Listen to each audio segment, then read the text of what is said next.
Welcome along to the RTÉ Soccer Podcast. Raf Diallo here. You can subscribe to the RTÉ Sport YouTube channel to watch the latest episodes and also listen in on RTÉ.ie, Apple, Spotify, or wherever you get your podcasts. We're getting closer to the end of the year, and this week we'll be wading through an interregnum period for Irish football with the FAI on the hunt for the next men's and women's senior managers. Plus there's LOI management, retirement and transfer news, and we've got PSG v Newcastle live on RTÉ2 and RTÉ Player tonight. So to chat all that and more, I'm joined by former Ireland under-17s, UCD, Shamrock Rovers and Sheffield Wednesday midfielder Paul Corry and the 42.ie journalist David Sneyd. Lads, hope you're both keeping well. And we're in this interregnum period, and we'll start with the men's national team first, Paul. And you know, Stephen Kenny and the end of his time, which was confirmed last week by the FAI that his contract won't be renewed. And how do you view his legacy going forward in terms of his 3-year period as a senior manager? I suppose it's too early to talk about the long-term consequences, but it was a period where a lot of young players came in, and it's more so results are what is being discussed most at the moment. Yeah, absolutely, Raf. And listen, it was a huge period of transition that senior men's team has gone through over the last number of years, and Stephen has overseen that. It's a tenure that began with so much hope, and there was so much support and so much willingness, particularly from people based in Ireland who follow the League of Ireland, of Stephen wanting to do well. And unfortunately, it finished so flat, and a lot of that is down to the performances and the results. And it's probably a managerial reign that we'll look back on as probably being a bit of a disappointment, if we're being honest about it. There's no getting away from some of the results we've had, particularly against the likes of Greece, Luxembourg, even through the Nations League campaign. There was disappointing results, but I think what it will do, and we've probably been saying this now for 18 months, is that whoever is to take over after this qualifying campaign is probably inheriting a half-decent squad. I think the guts of the squad are certainly there to work with. When you look at the spine of the team, we seem to have a number of young centre-halves coming through. I know Alex Murphy is maybe somebody that we talk about later on in the show, but he's another one who could potentially come in. If you look at then Dara O'Shea, Amabonadile, we've got the guts of a decent foundation there. And then there's probably elements, particularly in the middle of the park, that we need to work on. But then you look at the final end of the pitch, you have the likes of Evan and Chidozie Obeni, who are particularly kind of coming to the fore. And all of those players have been introduced from Stephen. And Stephen deserves a lot of credit for introducing them. Some will say that he needed to do that, and that's really the only hand he had. I don't believe that. I think he could have gone a safer route. But he was brave. He was, ballsy to an extent. It didn't pay off, but it certainly leaves the squad a lot younger, a lot fresher. And you've got 18, 19, 20-year-olds with 10 plus caps, and that it has to be of benefit, whoever takes the job. But I think Stephen will have regrets about how it played out, maybe have regrets about some of the personnel and the formations that he played in different situations. That's normal. But listen, I think so many people hoped that it would have gone better, but it was very, very flat by the end. And unfortunately, when that happens and the results aren't good, the performances aren't good, it was inevitable that Stephen was going to go. Yeah, and we'll talk about some of the candidates, David. I mean, the likes of Lee Carsley, of course, is apparently one of the FAI's leading targets. And then there's Neil Lennon, who has put himself forward at the weekend as well. And of course, other names, Steve Bruce, Roy Keane, others have been mentioned. But I suppose the first thing is, the one thing about Stephen Kenny was at least he seemed to fit into the alignment that has been set up in terms of the FAI's sporting or director of football, which is Mark Canham. And that's going forward in terms of who actually replaces Stephen Kenny long term. That's going to be a crucial facet that needs to be talked about even before you get on to names. Yeah, and it's something that's going to be getting talked about even at the moment in terms of now the process of actually determining that manager and whether or not Mark Canham will have that kind of free for all really to go and make sure he goes and gets the person that he wants in terms of fitting into that structure. Because the point of this and how it's gone with Stephen Kenny is kind of just reiterated that fact that maybe, for all the work that you do as an association with terms of that pathway between coaching and playing all the way up, for Ireland and for the FAI especially, the importance of qualifying for tournaments and the money that comes with that is so important, like really, really important. Even more so when you consider the FAI will still have nearly 50 million euro worth of liabilities by the last accounts. So it definitely kind of beginning to strike now. There's a realization. Well, some of the kind of thinking behind things maybe is still a little bit aspirational in terms of feeling. Well, yeah, the senior team are going to have that exact same type of manager who, like the FAI have been doing over the last number of years, where all the international managers and coaches will have meetings and all the rest of it, and have that kind of sense of a percentage kind of joined up thinking. That obviously will have to remain, you would think.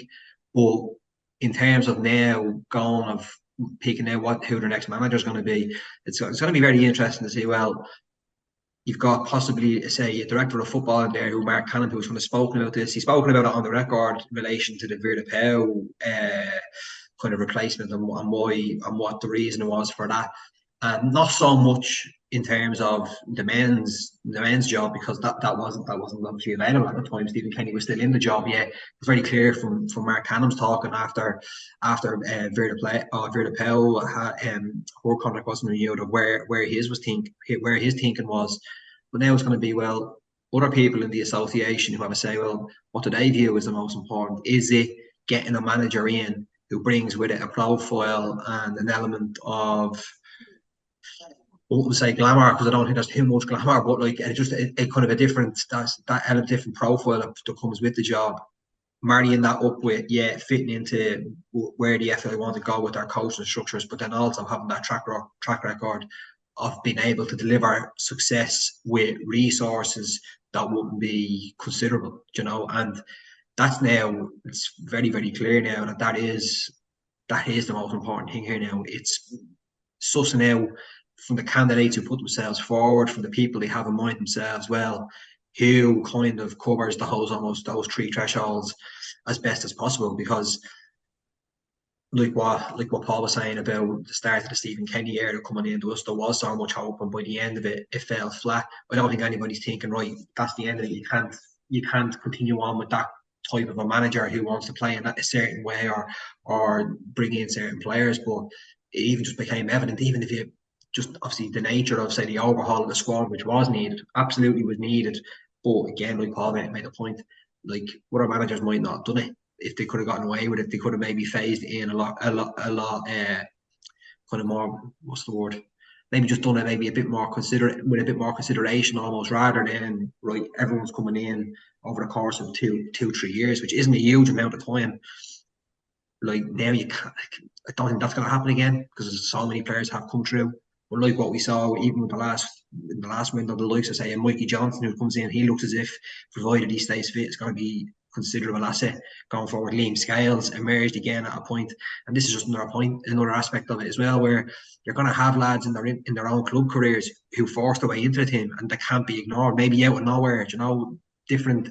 You're going to have players who will be late developers. You'll have players coming through, even younger possibly, who deserve to have their place. It's going to be that constant revolving nature in the squad. It's not going to be evolving nature. It's not going to be, right, all these players that Stephen Kenny has brought through, they're the ones that are going to be the absolute backbone and therefore for the next 10 or 12 years, because there's still no guarantees that that's going to happen.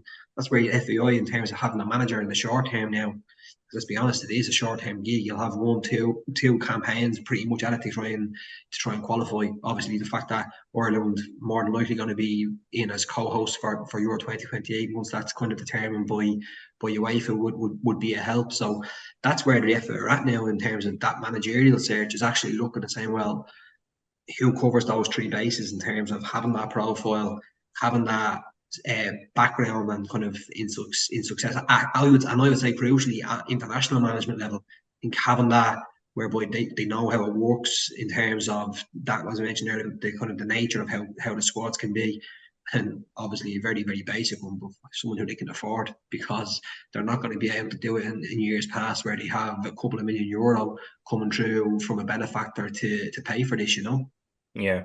For people who are interested in the Mark Cannon side of it, in terms of the director of football and the issue of alignment, etc., would recommend Anthony Pine's piece on RTÉ.ie, FAI director of football, Mark Cannon, tasked with finding focus in a blur of change. But let's talk about some of the candidates, and the ones first, Paul, that have come forward in either very directly, as Neil Lennon did on Premier Sports at the weekend, Steve Bruce in another outlet where he essentially, you can put it down as a come and get me plea, and then Gus Poyet, who was the first out of of the blocks when I think he suggested that the Ireland training gear and seeing, you know, the fans here, I think when they were over here in September wearing it around the city, that seemed to catch his eye. First, Neil Lennon, though, I mean, of course, we know him from his time managing Celtic. I think his last job was Ammonia Nicosia, which is 13 months ago, where had some ups and downs, but he did win the cup there. What do you make of his credentials for the role? Obviously, as David said there, you know, having past international experience as a manager would be something that would be a potential criteria, or at least something that would be of benefit. But in his case, his international experience was as a player with Northern Ireland previously. Yeah, and listen, it's I would say normal enough for managers out of work to put their hands up and say, this is something that I'm interested in. I would do the exact same thing. Sure. Neil Lennon, I don't really know, Raf, to be honest with you. He seems to have been off the radar for a long period of time. Cyprus and Cypriot football seems to be, you know, not something that we keep tabs on. And it seems a long, long time ago since he was at Celtic. I don't know, to be honest with you. I don't really know when it comes to specific personnel. I worked with Gus Poyet when he was at Brighton, very nearly signed from, and I thought tactically he was incredible. I really did. He did wonderful things with that Brighton team as well. But again, another manager who's somewhat meandered over the last number of years. So it's hard to say that they are the right people to take the job. It doesn't seem like they're kind of coming into it off a hot run of form, having worked with a club or done particularly well with an international team. I think what I would be looking for, and it's kind of a continuation of David's point, is it should be a continuation from Kenny. And for me, that would be an alignment from the CEO to the director of football to whoever's going to be in charge. We shouldn't find a situation whereby we completely rip up the plan or the process or whatever you want to call it, or the style of play, and go back to something that looks so foreign to what Stephen was trying to do. I think what people are asking for is balance. And we probably didn't see enough balance in Stephen's play, whereby, yes, we need to become more difficult to play against. At times, we're going to have to sit deep and be a bit ugly and put our backs up against the wall and just be difficult to play against.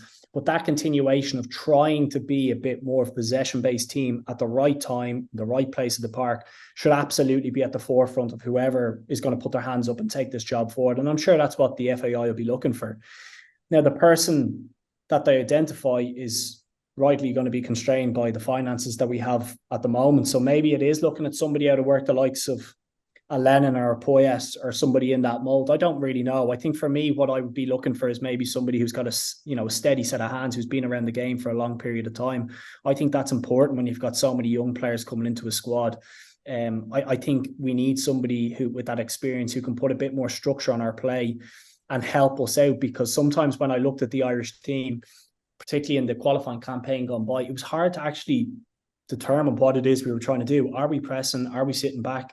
When we have the ball, are we making the pitch, big and trying to play it from the back, or are we going into direct to Evan? And that kind of signaled to me that at times it looked like we were a bit scattered and a bit all over the place. So I think somebody with experience to come in and do that would be my preference over maybe somebody like a Lee Carsley, who's come up through the ranks of the FA and has, great experience of working with younger players. I'd be more leaning on somebody who's a bit more proven with getting results at a high level within the game. And I don't know who that person is. I don't know if Poyet and co are the right people. A lot of that will come down to Mark Cannon, but maybe some of the attributes that I've mentioned there is what I'd be looking for. Yeah, and just sorry, Raf, but just on that, we're mentioning some of the names because they're just some of the names that have been bandied about. But this is the thing, has to be a proper process here of obviously there'll be people coming in and throwing their name into the ring and doing the interviews for it. Just because a few of the names that are there publicly at the moment are to the forefront, it's not as if that's who this is confined to. Do you know what I mean? There will be left field people coming in that will apply for the job. Of course they will. There's so many managers out at work who will jump to be getting back involved in management. And then likewise as well, you would also think, and it will be a test of Mark Cannon as well in terms of where he's at as a director of football, essentially where having that contact book and by going out, that's the nature of football, being able to sound out people and say, well, hold on, do you fancy this job? And putting forward a case by why this job is attractive. You saw that interview from Chidozie Benny in the Irish Times over the weekend where he spoke very positively. It does fit. This is the thing. It's not as if the new manager coming in is going to be coming into an absolutely disillusioned camp. They're low on confidence because of how the results are. Of course they are. But there's players there who believe they're on the cusp of something. Do you know what I mean? Which is so important. It's not as if he's going to have to come in and rip everything up and pick lads totally up off the floor here. He's coming into a group of players who have, and this is down to Stephen Kenny, let's be honest, who have been given their kind of go in football, international football, and feel as if that they belong there now. Do you know what I mean? Which is a really important thing. So that's got to be a big thing for the managers. Like, so we're hearing some of the names like Steve Bruce, and it's probably the first come and get me, please, sponsored by a bookmakers, is it? I don't know, but like, and then there's obviously Poyet. He was on a major charm offensive before that. I remember reading that press conference. Remember the whole Spygate stuff about before the last game, and I don't know whether it was just regarding stuff like that, but he was even beforehand was speaking very fondly. You even mentioned there with the whole tracksuit thing, but he's just a fella who has a serious presence. Sometimes you can't explain it until you're actually in there. Makes sense, until you're in the presence of somebody, but like, just who can command the room and command the group of players and all the rest of it. Like, Poyet would seem to have that. Like, and it's funny because obviously Gary Dicker was one of those people. Remember the whole thing about he obviously worked with him at Brighton and as a coach and stuff. And I remember doing an interview spending a bit of time with Gary when he was at Kilmarnock, and he was talking about Poyet. And one of the things he used to say was how when they were Brighton at that time in the old third division, essentially, it wasn't a League One getting promoted up. He had this thing because they'd be blitzing teams, absolutely blitzing teams, and he'd be like, make them suffer, don't let up. He was drilling that into them. And not that it has to be Poyet, but I kind of feel they always try and speak to as many people for this as possible and get a sense of the person, because that's another, maybe it is because of the youth element. It does feel as if this is a very nice Ireland team, like they're a nice team to play against. I think that has to change a little bit as well as everything. Like, the best performance under Stephen Kenny was against Scotland at home, when Malumbi just had an intensity in that midfield that kind of mixed with just the attacking kind of prowess in that game that really, really clicked. That was if you go back to that was the moment where you thought, right, this is the plan here. This is how Ireland have to play. Going back to that point Paul made about, well, what was it? Was it pressing? Was it sitting off? Was it picking your moments? Like, in that game, it was full on. It was intense. And then when the moments came to have that little bit of class in the final third, Ireland delivered. You're not always going to win those games 3-0, but that was the kind of sense. That was almost as if that should have been how Ireland were at all the time, having that level of aggression about that play and then marrying it up. And that's something like what I was saying earlier, but the next manager has to come in and try and instill, because it definitely did feel as if sometimes they were just a bit easy and a bit nice to play against. And just on that, like, very quickly, like, we are way too nice, and we have been for a long period of time with them without the ball. That could also, like, we're a bit soft. We are a bit soft, and we're easy to play against. We give teams chances, and maybe a lot of time we have possession of the ball, we don't actually go anywhere with it. And to your point, Dave, I think the way of building confidence for the young squad is by getting results. And that's maybe why I'd lean maybe towards somebody with just a little bit of experience in bank. Yeah, because looking at the experience, a couple of the names we've mentioned so far, we'll talk about a few others later on. But like, I mean, Neil Lennon at Celtic. I mean, if you take the Scottish Premiership aside, you're looking at Champions League experience, and I think particularly one game against Barcelona in November 2012 where they won 2-1, and those kind of performances. You mentioned Poyet as well, and Paul, I'm just wondering, you mentioned he's very good tactically, and he seems to have done a good job at Greece. I mean, we saw it firsthand what they did to us home and away, but what's he like as a personality as well? As he comes across very passionate when you're watching him from outside, but within the confines of an environment, what's your kind of gauge on him? Yeah, I was there for a week, Raf, and it was actually during my time at UCD, or during one of the summer breaks. UCD wouldn't let me go back over, so I didn't really pursue that anymore, but extremely passionate on a training pitch. And you can see the kind of the build of the man. He looks as if he could still play, and he was very much involved in sessions there, as was his assistant Tarico. I'm pretty certain Tarico was with them at Greece as well, wasn't he? He seems to bring him at the old left back. That left back who's played from Tottenham. Yeah.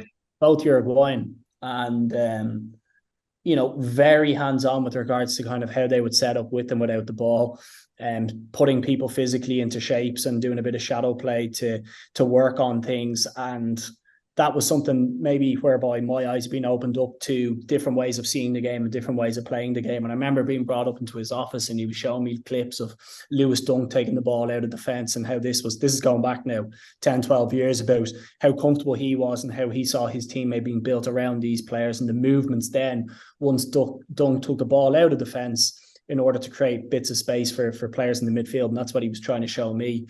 I was very impressed. I was very young at the time. He was showing me pictures that maybe I just hadn't seen before. And maybe as a diehard Chelsea fan, I obviously had a bit more loyalty towards him than maybe others. So I was kind of surprised to see that, you know, maybe after Brighton, things didn't really take off, because the hallmarks that I had seen there, he had buy-in from the players. Like Dave mentioned, they had a really good run in League One and then eventually out of the Championship. And I thought he was putting together something that was going to be very impressive. It has ended up being, but not with him at the forefront of that. What he did tactically against Ireland was very good. You know, when you look away from home, how they really kind of nullified our wing backs, you know, strangled us with regards to getting players up the pitch. And I would say tactically we were outdone in both of those games. And you know, I was kind of surprised he didn't get kept on within that Greek job. I wonder what his relationship is like with the FA there, but the results weren't horrific in some of the games against the Dutch and the French. And maybe if they had a bit of an easier group, they might have been handed far more of an opportunity of getting out of that group. But, you know, tactically and as a person, the time that I had with him, I thought he was very admirable.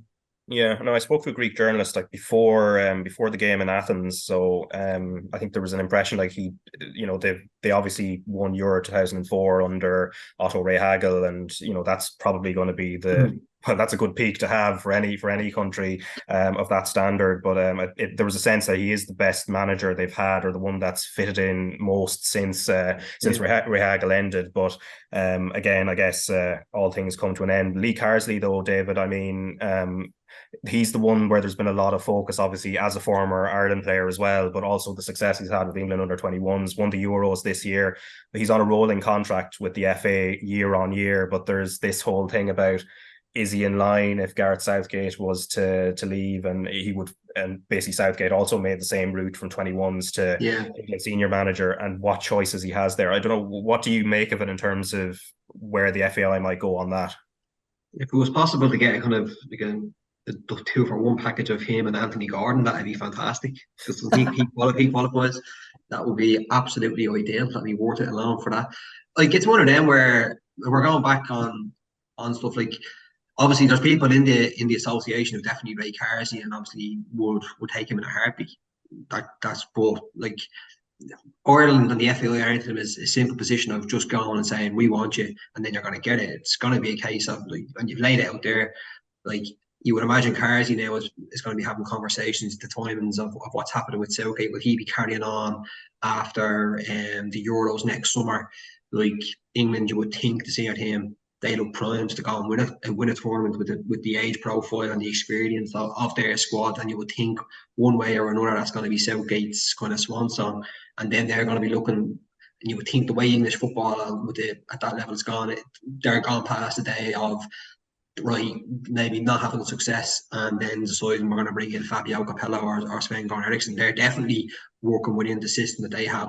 And you would imagine, and I don't know this at the moment, unless he's been told differently already, that Carlsey, considering he has had so much success with the 21s and will be working with players who we imagine will eventually progress as well, and would already know players who are in that senior squad and how they operate, that he'll be in the mix for that.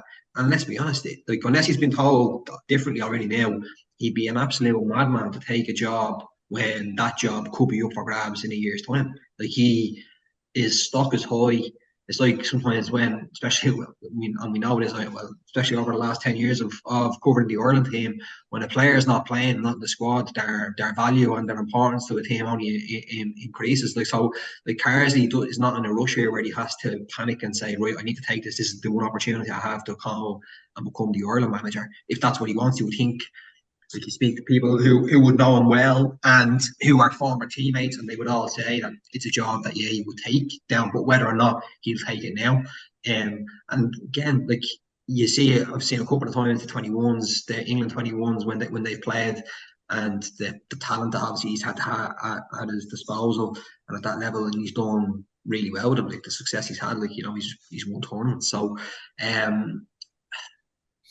it's just another element whereby, do they feel, well, yeah, will he take it? If they get the right soundings from where he'll take it, you go and speak to him. And then that's when it comes down to Callum's decision about who else they're going to be talking to. If they've already zeroed in and he's their number one target, and from my own understanding of it, he's up there, but it's not as if they're going all in on him and nobody else. Like, he'll be one person they will speak to as part of it. Well, then you would say, well, like the point Paul made and what I was saying earlier, well, how would he go and do it at senior level and for this group of players? What would the plan he'd have in place of how he wants to do it? So it would be a coup for them to take him away from the English FA. But you would also imagine that for his point of view, he'd be having conversations with those bosses to say, well, what could be coming down the tracks here? Do you know? Yeah. So, yeah, because Paul. Because sorry, the timing wise on it as well. If you go back to it, sorry, the time was there's no competitive game for Ireland until next September. Yeah. By which point, like he can, like Lee Carsley can see pretty leave the friendlies off in the March time and just say, well, do you know, summertime next summer could be a totally different outlook for where he is in his own career. You know. Yeah, and I mean, Paul, looking at his, his credentials, obviously, as David's outlined there, he's done good work within the English system. He was an out of possession coach, it seemed, from under 15s to under 21s initially before getting that 21s job. And one of the things apparently was just in terms of using some of those young players and playing them almost out of position and actually getting the best out of them seems to be something that he has an ability to do. But I think, as you've said, it would present a bit of a risk for the FAI given his lack of experience as a senior manager, whether it's at club level and obviously at international level. It's been in the age grade sides, and the structures within the FAI or the FA are brilliant. And you look at, obviously Southgate has moved through the coaching staff from under 15 seem to move up, as do the players through the grades, and they've done a magnificent job of producing excellent talent and getting them into first teams within the Premier League. I think with Carlsey, like the one asterisk I would have against his name when you look at the 21 success is just the level of talent that he has. Like that 21s team would do well against our full national side and will probably do decent within a Premier League setting as well. Some of the players and the talent they have is just incredible, and players who are playing consistently within the Premier League. So maybe when you look at the 21s results, you probably have to just take that into consideration that yes, he's done well, but in the majority of the games that he's going into, he probably knows that, okay, we've got the players here to control the tempo of games. We've got weapons within our team that can go and hurt teams and score goals and put them away. The same can't be said about our national side. And have we seen, and to be honest with you, I haven't seen enough of the England 21s to understand, does he have the capability of setting his team up to be difficult to play against and grind out and get results? Because that's what we're going to need, Raf. I don't think there's any question about Lee Carsley and his talent and where he could potentially go. He was earmarked I think at his time at Brentford as somebody who was particularly good from a coaching point of view, and they wanted him to stay on there, but he didn't want the first team job. So there's definitely potential there for Lee Carsley. I would be inclined to agree with David in the sense that his gig at the 21s is so good and so safe, and the potential to step up to an England senior team.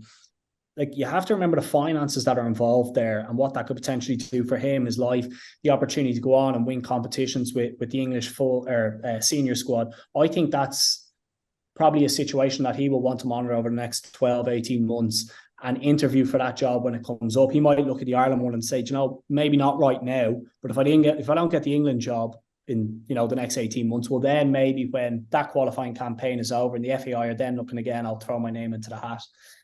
There's no doubt that he's a fantastic coach and he's got all the kind of credentials of winning tournaments and working with younger players. I'm not sure how that transmits into what it is we have and the players that we have and the way that we need to set up. He's definitely somebody who's going to be top of the list with regards to candidates that they'll interview. I just wonder who else is out there that might be able to fit the players that we have. Yeah, and David, I'm just going to say 2 words, Roy and Keane. No, thanks. Just 2 more words, mate. Yeah, realistically, he's been out of management for, well, if we're talking about being first for such a long time. He has coached in assistant roles at club level and obviously with Martin O'Neill as well. But he's a name being mentioned, but any time I've seen his name mentioned, it's always been in and around it will be a coup in terms of the potential sponsors. And that seems to be the biggest thing that's mentioned. That's the thing. This goes back into kind of the overall point that we're both really discussing here, going back and forth in terms of the profile of the coach. It's kind of where the FAI again find themselves, where it's like, right, do you continue with someone who a way of playing? Because if you go back, this is the thing, like of something that's progressive or going just for something that has a bit of kudos to it, because there'll be some journalists who will absolutely love going to work and speak to Roy Keane, because there's no doubt there's some of the lads in the B that's the be all end all for them. Do you know what I mean? Ask Roy Keane a question, great, happy days, brilliant. That's all I cared about. But like, so Roy Keane has more like is on like doing the overlap. He does Sky Sports. He's making an absolute fortune there. Like, that's a big thing for him as well. He's got his gig there. Like every time you hear him talking about football, and let's be honest, he's forgotten about it more than I know about it. I've absolutely know. But like, I just don't see how you could throw him into a modern day dressing room, especially international football now. Because even the dressing room from where he was at with Ireland to where it is now is so much different. So much different. Like, it's like if he was to go in and have that presence and you know what, have a serious staff around him, well then maybe you would have. I just don't even think that's how he would do it. You know what I mean? Maybe he would. Maybe because like if you go back, maybe you would, I suppose, because at Sunderland that was the thing, wasn't it? And even at Ipswich, where he had a staff around him, and he would be times where he wouldn't be there from say a Monday to a Thursday, and he would then turn up and he'd have that kind of presence then for the last couple of totally different way of doing it at an international level. I just could be wrong. I just kind of see him now through that prism of being that kind of like entertainer a little bit and putting it on Sky Sports and doing the punditry and doing that kind of stuff. I just kind of feel as if he's been away from it now from football for quite a while in terms of that management side, where I don't even know if that's 100% what he still does want to do. Like you would imagine if it really, really was, he would have gone in and done all our jobs. You hear him talking about, there's no job that's going to be perfect, it's going to suit everything. Sometimes you just have to jump back in, and there's no doubt that he would have had those opportunities, and it's clear that maybe he hasn't fancied him. He hasn't fancied them. And I just don't know if I just don't see it being a fit that would work. More so from his point of view, not even just the FAI. I just don't see it, unless they say, yeah, you continue on doing your Sky thing, which I just don't see how that would work. I think maybe need to get away from that a little bit in terms of having that someone there at the forefront whereby they're the kind of the dominant personality driving everything. Obviously, you do that as a coach, but I definitely just feel as if it needs to be someone who can work within the system and over the next years try and deliver success that way, rather than just short-termism where you get one manager in for just one campaign, try and qualify, and then you're going back to the drawing board all the time. And again, it's the more overarching point where building stuff from the bottom up. That's what has to happen.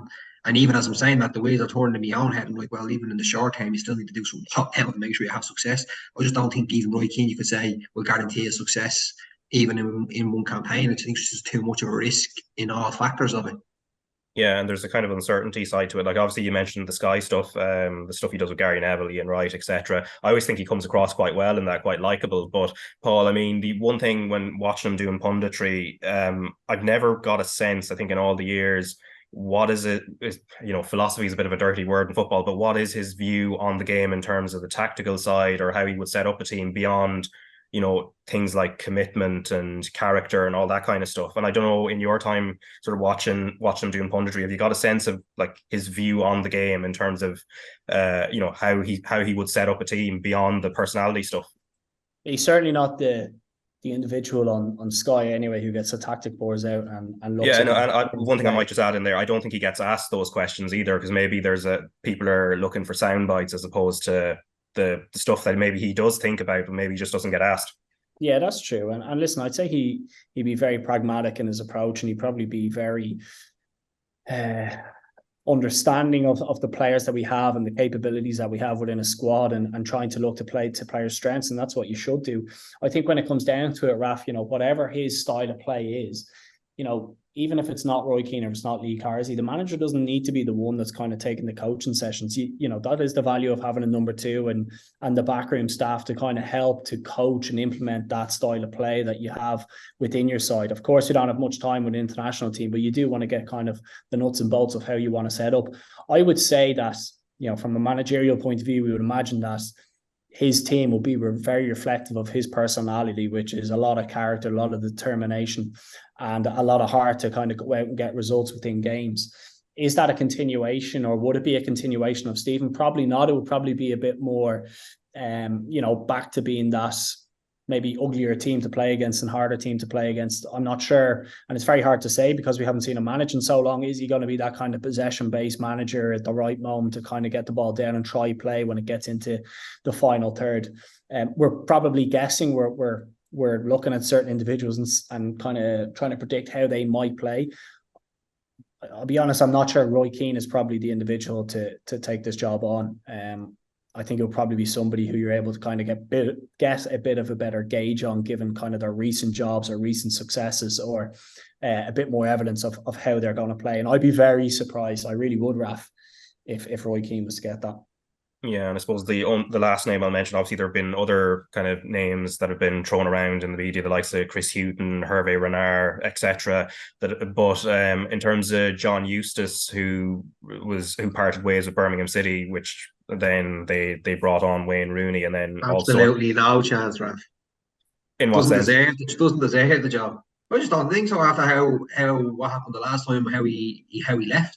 I'll be honest, I don't mean to be dismissive of, I know obviously he's someone who's been involved and he's still doing really well at Birmingham, but I remember when we were doing the pod around the time when he actually left, I just think the manner of how he came in and the kind of work that went in behind him getting the job and stuff, and then leaving, in terms of when he came in, and don't get me wrong, he got to get show. I don't think it's someone who deserves to be the Ireland manager after how he left the last time.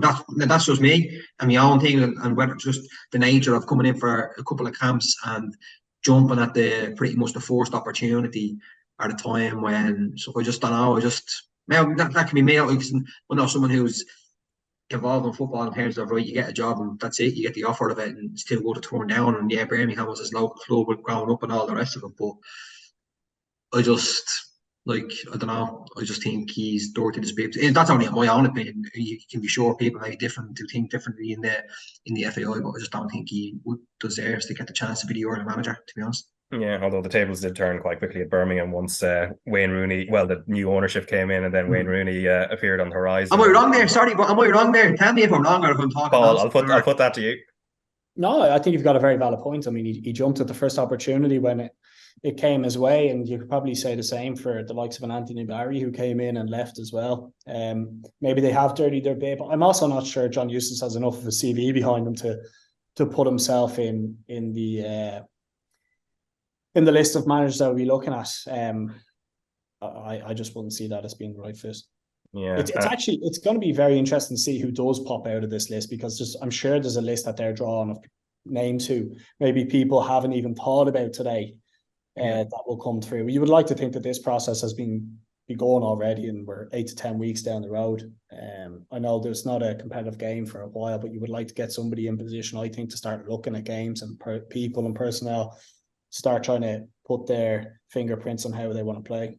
Yeah, and the situation is kind of similar for the women's national team in terms of, since Vera Pauw, there hasn't been a permanent manager. Eileen Gleeson has done a really good job in this UEFA Women's Nations League campaign, and there are a couple of fixtures to come, of course. Hungary this Friday, which is going to be live on RT2 and the RT Player from 7 p.m. And then there's going to be a live blog as well on RT.ie and radio commentary on 2FM. The Northern Ireland game to finish the group also next Tuesday and kick off at 6 o'clock. And I suppose on the search for a new manager, David, I mean, there's a similarity, obviously, to what's going to be the process that's going to come out in terms of the post-Stephen Kenny era for the men's, this issue of alignment, fitting the criteria, because clearly, as Mark Canham and the FAI judged in the end, Vera Pauw wasn't the person to carry this forward. So where do you feel things are at in terms of the next women's manager? Because there was an expectation that an appointment would have been made or at least announced prior to the end of this campaign. Yeah, because I think even going back to that press conference when Mark Canham was there with Jonathan Hill, when they were kind of explaining, I think it was just after the Greece defeat for the men's team, because it was because we were saying Stephen Kenny was going to be staying on for the rest of the campaign, which he did until his contract wasn't renewed.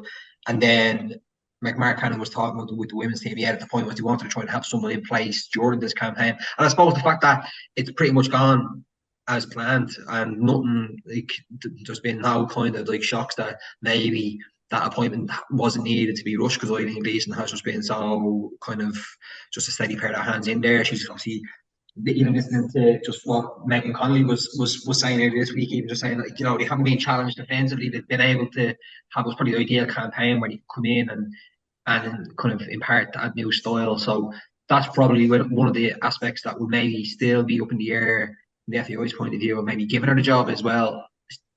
If you go back to the early reign for Vera Pauw, she was very much of the opinion she wanted to be playing, even though it was friendlies against the top teams, and get even though the record at the start was really poor, but she was wanted to challenge them against the top teams. It's been a polar opposite for Eileen Gleeson, and that's probably been, I would say, from the outside looking in, the one thing that's kind of held the FAI back from saying, well, do you know what, just give you the job full time, is because of maybe that caliber of opponent. But still, at the same time, she's gone in. There's been a couple of new players coming in the squad. Even you've seen it again for this one, that there's been a couple of the female girls coming in as well. She's definitely put herself more so in the mix if she wants it. You would think, but again, it's kind of similar. It comes back well.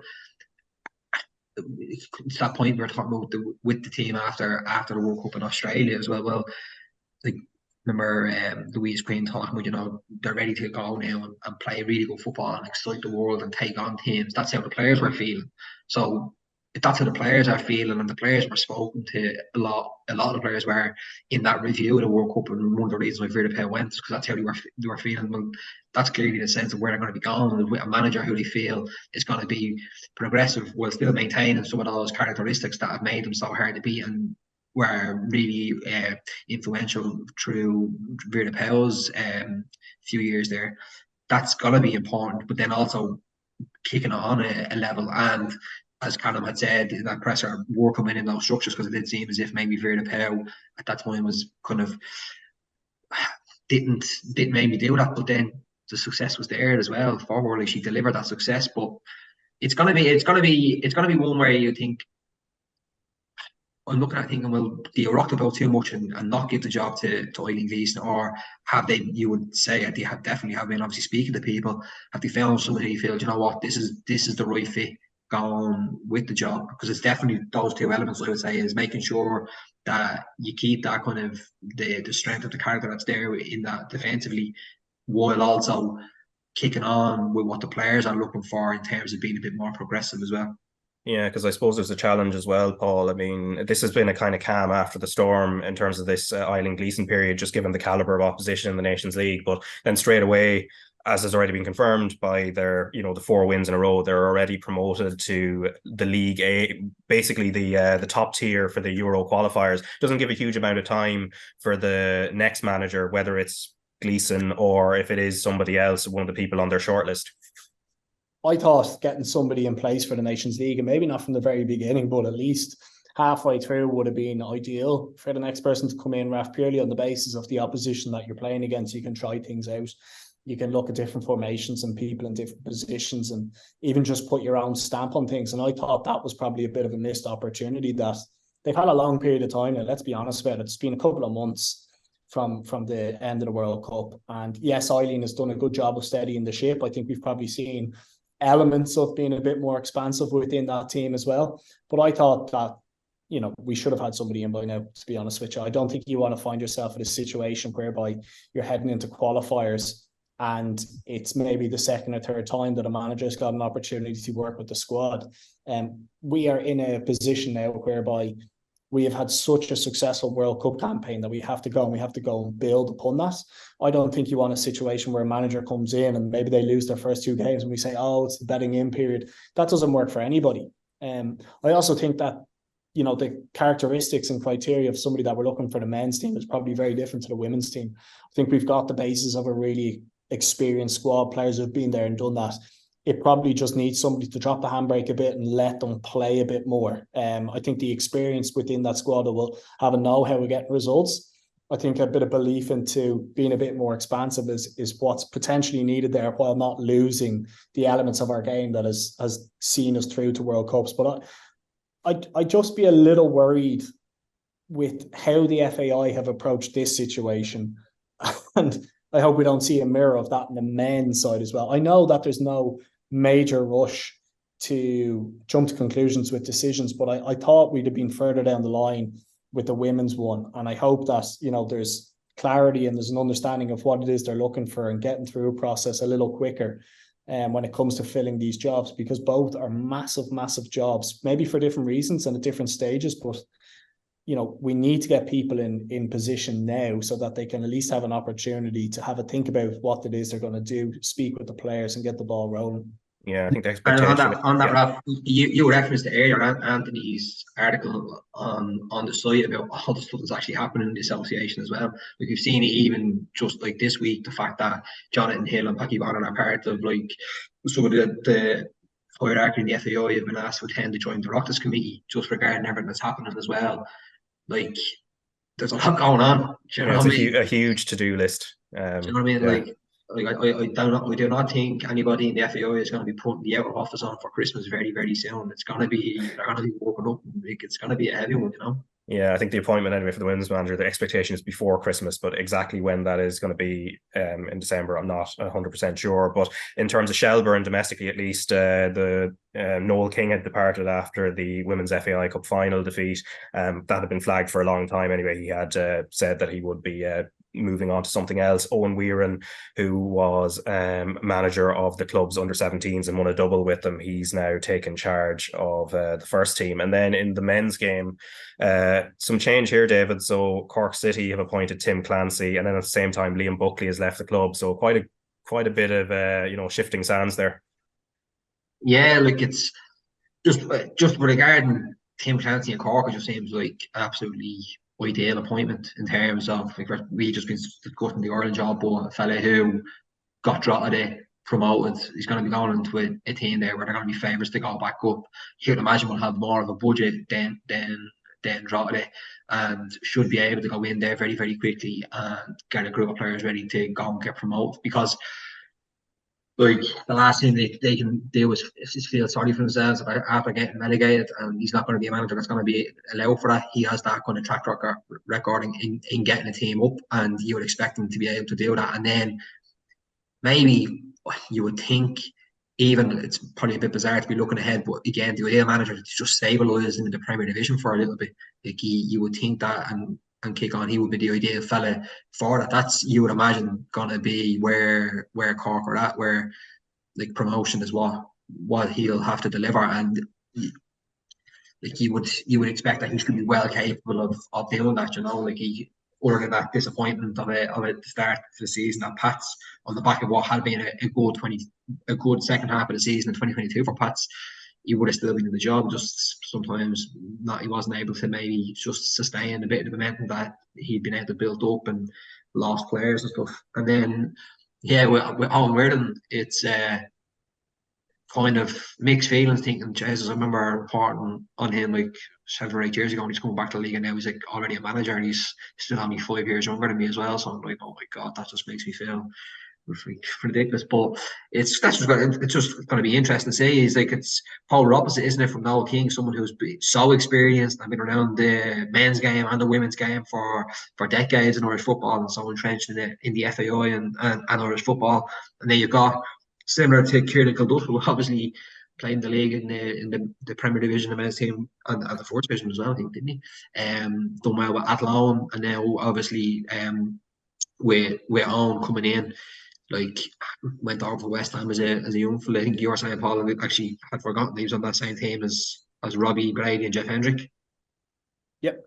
Yeah, and then like came back, playing the league with Bowes, and now he's just gone. Yeah, now he's just that another young manager. You kind of wonder, because like jobs are the women's game obviously is on the rise. It's gonna be getting backed. It needs to be getting backed properly now when all the rest of it over the next little while.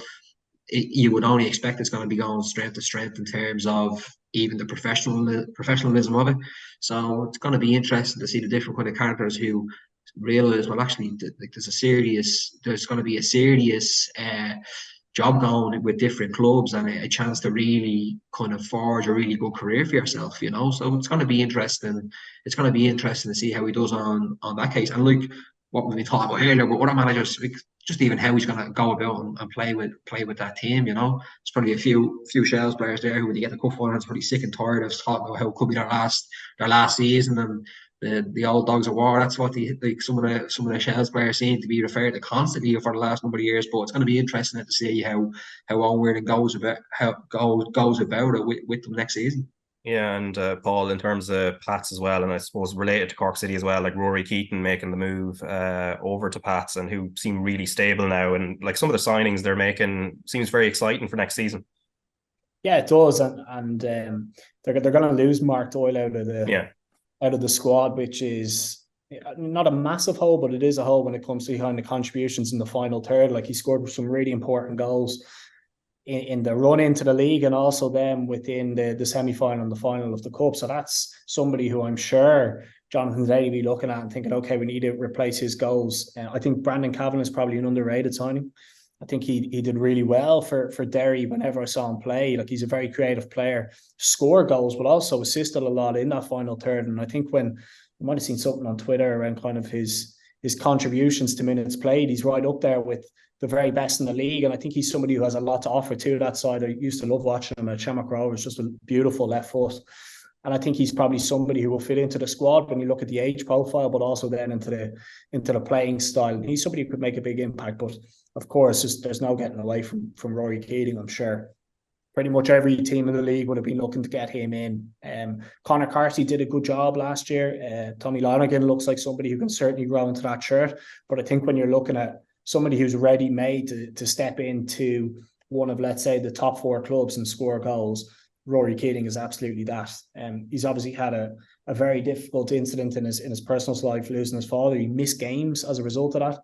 He was injured for certain periods of the season, and he still managed to hit so many goals in a team that was struggling down the bottom end of the league. And I think he's at the right age. He's 28 now. He's had good experience in the kind of the lesser leagues in the UK, which teaches you a lot about how to handle yourself, how to hold up the ball. And then we've seen, obviously, last year's ability to put the ball in the back of the net. So it will definitely give Pats another kind of rung to their arm. You could see them kind of kicking on a bit. And I think when you've got somebody at the top end of the pitch like that, even when games are tight or maybe you're behind, you always feel like you've got an opportunity because he doesn't need too many chances to put the ball in the back of the net. So a massive signing for Pats, and it was important for them because if you think of what happened last time when they won the cup, O'Donnell left the building, Benson left, it almost sucked them back into the chasing back, whereas now they've won the cup. They're building on that. They seem to have tied down some of their more important players, like Curtis and Adam Murphy, still yet to be seen, but they've got the nucleus of a really strong squad. Probably still a bit behind, I would say, Shamrock Rovers in my opinion, but Keating definitely gets them closer. Yeah, and then Kerry FC and Dundalk. Now, there's a transfer situation here that doesn't involve players and managers, David. It's actually the owner, Brian Ainscough, who's now Irish-born, US businessman, who's taking over at Dundalk now, taking 100% stake there. And it's an interesting situation, I guess, for both clubs. Obviously, Kerry made their debut last season, but they have plans in place for 2024. And Dundalk were in a bit of uncertainty.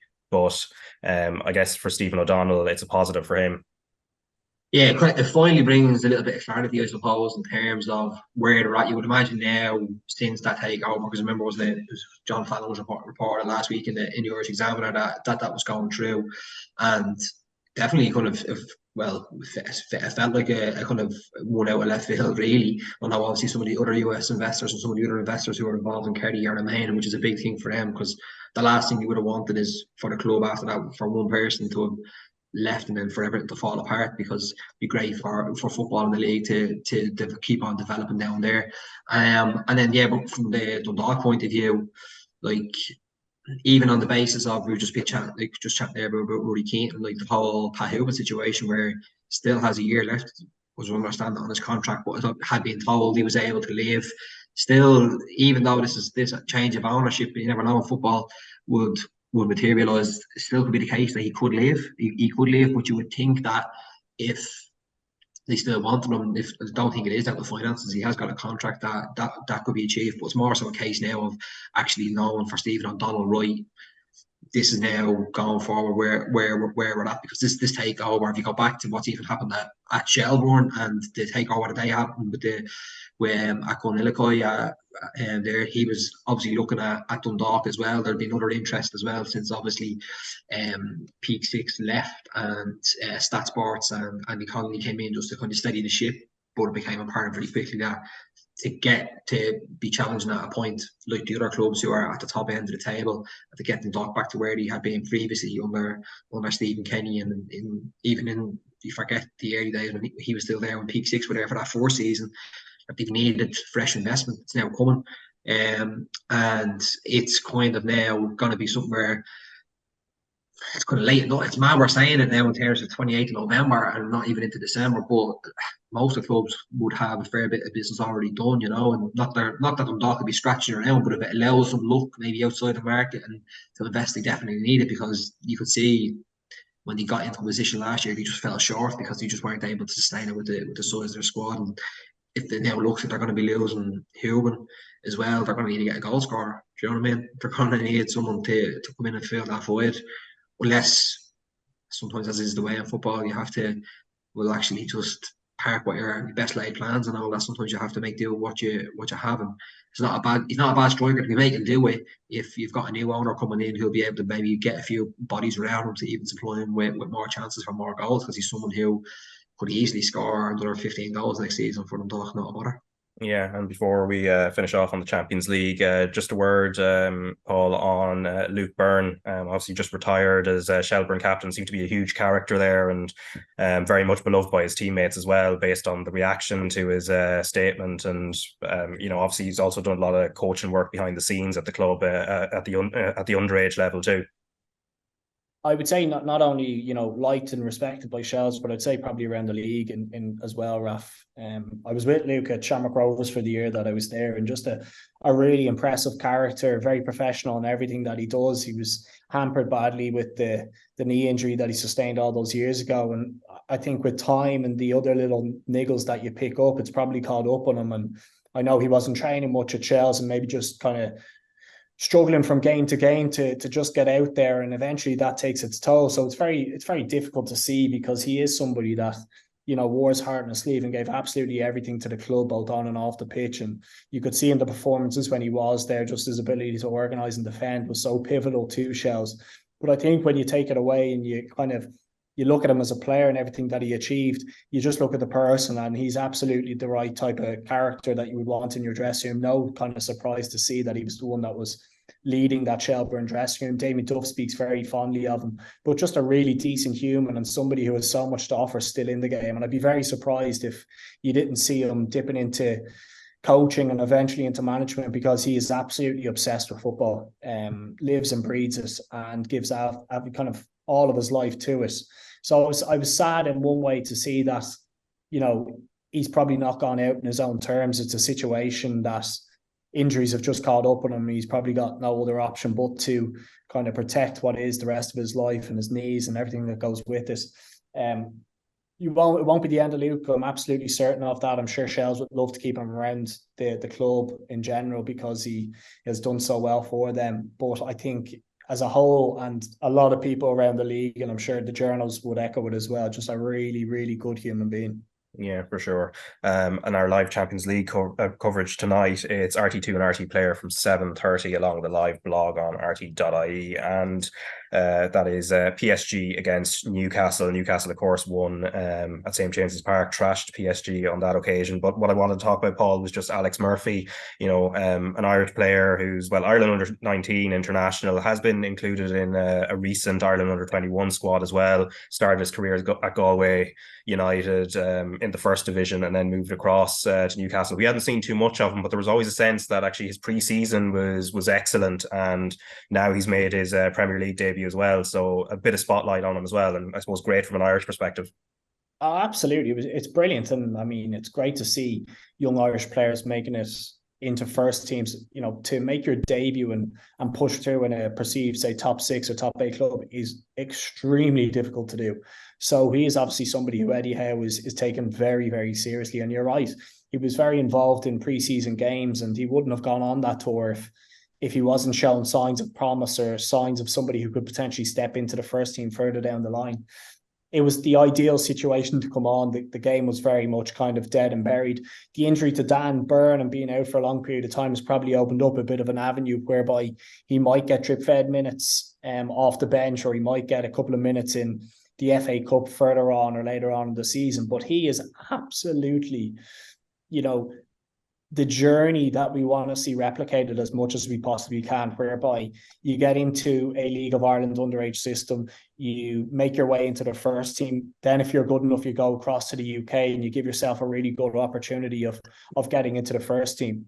He's in a very good position. You look at kind of the younger players that are surrounded within that Newcastle dressing room, even the likes of Anthony Gordon. There's a real sort of cohort of players from 24 down that squad and that team are going to go places. Eddie Howe will do brilliant things, I think, with him to develop his talent. And he's got all the characteristics. You look at him, he's a big lad. He's obviously got a left foot, which is not something that you come across very often. Left-footed centre-halves are a rarity, and managers love it because it brings balance to your back four. I would imagine with time, he will naturally come into that centre-half position, but will probably play in his earlier years as a bit of a left-back to try get him some game time. But it's the journey that you want to see replicate as much as we possibly can, because we're going to have to develop our own talent. And it's a great story for Galway to see him to move on. But it's important now that he continues to get minutes, whether that be with Newcastle or out on loan, because playing games, Raf, is the only way that you continue to develop. And because he's got so much talent, minutes are going to be very important for him. Yeah, I suppose it was nice as well for yourself because it distracts away from the trashing Chelsea got as well. I think that just needs to be added as well. But Alejandro Garnacho, and obviously Man United playing in the Champions League tomorrow, David, and their group situation at the moment, they're bottom, Bayern Munich top on 12, Copenhagen on 4, Galatasaray on 4, United on 3, and United going to hell, which is basically the Galatasaray's home ground. But Garnacho obviously gave them a great moment at the weekend. But then, when, as I said, going into the Champions League tomorrow, and then of course they have a final group game against Bayern Munich, who are going to be incredibly daunting. It's they're still in a very uncertain position. Yeah, well, I think the only thing certain about United in the Champions League is that it's probably going to be a game that's going to end 5-4 with about 2 seconds off and a couple of penalties, because the campaign so far has just been manic. If you go back even to the Bayern Munich game away from home, up until Onana's kind of error, they looked reasonably comfortable. Do you know what I mean? But that's so far the story for United is like, and even in the Premier League, they have moments, period in games where they look good but just can't sustain it. Yeah, in the league, like they managed to survive those Everton fans who are angry holding up the placards. I'm not sure how they managed to escape with the considering how the vitriol of Goodison Park. It was, what was it? I saw one of the papers name describing how it was going to be like a bear pit. But yeah, it was just thousands of people booing, to be honest. And I don't know how professional footballers could cope in such an atmosphere. Whereas now they actually are going to be going to like probably one of the loudest stadiums in the world, and it's going to be as well at a team who like are properly in the mix to qualify. It's going to be so intense for them to cope with. And a good team, they showed that at Old Trafford where they had the chances and they punished United. You know, it kind of does feel like maybe you kind of get this at the moment for United where, in the league, if they were able to transform some of that, maybe grinding out results in the league, if they can, that's what they're going to need to do for the next couple of games. Because if they don't do it against Galatasaray, they're going to be out. Do you know what I mean? But let's be honest, like if they were to progress from the group at this stage, it would be a great turnaround for them. But you couldn't see them going much further. Where the calibre of teams who would be there, it does still feel at the moment that United's kind of where the Europa League is kind of their level still at the moment in terms of a competition where they should be challenging in or going deep in. That's where they would be at. Obviously, if they were to pull it out of the bag and find a way in the next couple of games of still getting through in their group, it would be a kind of tremendous success for them, because it just has been so just disappointing so far. But it does feel, I suppose, with the results and coming back after the international window, getting that really good win against Everton, and I was kind of slagging there about the atmosphere and all the rest. But it could have easily been a game that they did let their heads drop in, and getting that goal from Garnacho was just incredible goal, like absolutely amazing goal. Gave them a kind of a basis to work off. But they've been in those situations before when they've kind of got themselves into a good position and not been able to do it. And that's what they have to kind of show that they're capable of doing. And if they can do it tomorrow night, it's going to be a huge thing for them. Yeah, and just to note before we go, good weekend for some of the Irish players playing across the water and in the continent as well. So Evan Ferguson goal against Nottingham Forest, up to 6 for the season in the league. Chidozie Ogbene, brilliant assist against Crystal Palace for Luton. Andrew Moore and a goal and an assist for Blackburn against Stoke. And then Troy Parrott scoring and assisting in the Rotterdam derby, which is for Excelsior against Feyenoord, albeit they lost 4-2, but I think from Parrott's point of view, it's all about his own progression there. And you can watch the draw for the Euro 2024 group stage on Saturday at 5 p.m. on the RTÉ News channel and the RTÉ Player. But that is it for the Soccer Podcast this year. We'll be back next February in time for the 2024 League of Ireland season, but you can stay subscribed in the meantime for any interviews we release on the feed between now and then. David and Paul, thanks very much for your time. Here's off. Go raibh míle maithagait agus slán go fóill.